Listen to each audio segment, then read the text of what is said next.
Technology has the power to change the way we look at education, learning, and life.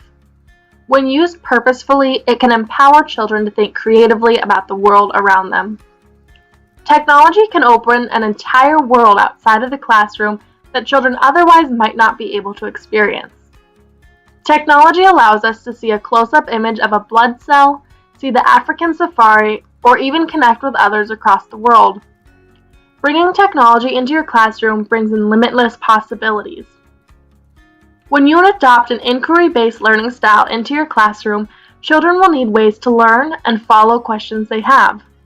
With the use of technology, a teacher can bring new ways of learning into the classroom to satisfy this need. For whatever interest your children have, there are pictures, videos, apps, and interactive activities to support learning.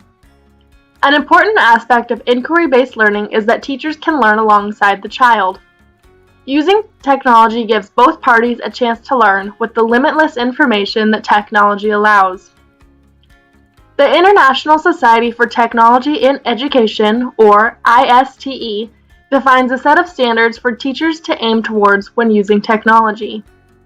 These standards fall under the headers analyst, facilitator, designer, collaborator, citizen, leader, and learner. When using technology with an inquiry-based learning approach, I think that it best relates to the ISTE standard categories, learner and collaborator. Technology gives the power to set learning goals, pursue interest, and stay current with research, all relating back to the learner standard. Additionally, technology helps in aiding planning with others, collaborating and co-learning with students, and giving tools for authentic learning experiences, all which relate back to the collaborator standard. In my future classroom, I can see myself using technology such as iPads or Chromebooks. During my time in the early childhood education program, I've seen many ways that new forms of technology, especially iPads, are being used in the Bellingham School District. I'm slowly learning and becoming comfortable with these apps and enjoy seeing how they can be used with young children. All children are working on something new, whether it be big or small. In my future classroom, I would love to use technology for a variety of purposes. The first is to make learning interactive. Websites like ThingLink help make learning more visual and exploration-based. Another way I would like to use technology is to make learning fun with websites like GoNoodle. Lastly, and in my opinion the most important way, I would use technology to make adaptations for students with physical or learning disabilities or language acquisition. One of the best things about technology is that it can be used to level the playing field for all students in a classroom. I have learned about ways that technology can be used to help children communicate with others by touching a pen to a sticker, or even change the level of a reading passage. I feel as if there are limitless possibilities to help my future students with the use of technology. Technology helps bring accessibility to all children in the classroom when used appropriately and purposefully. Not only can technology be used to aid learning in the classroom, but it can also be used to improve the connection between home and families. Technology gives us the powerful tool to keep open communication during the school day. Apps like Seesaw, Blooms, or Remind make it easy for parents and teachers to share student work, send messages, and stay updated.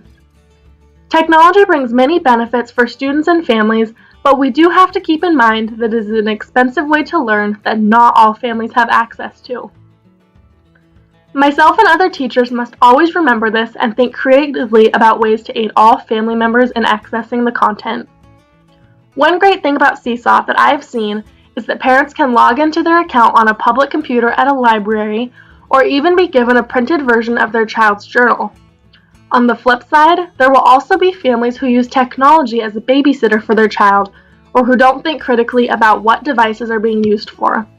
A parent might have questions for teachers about appropriate levels of screen time or apps.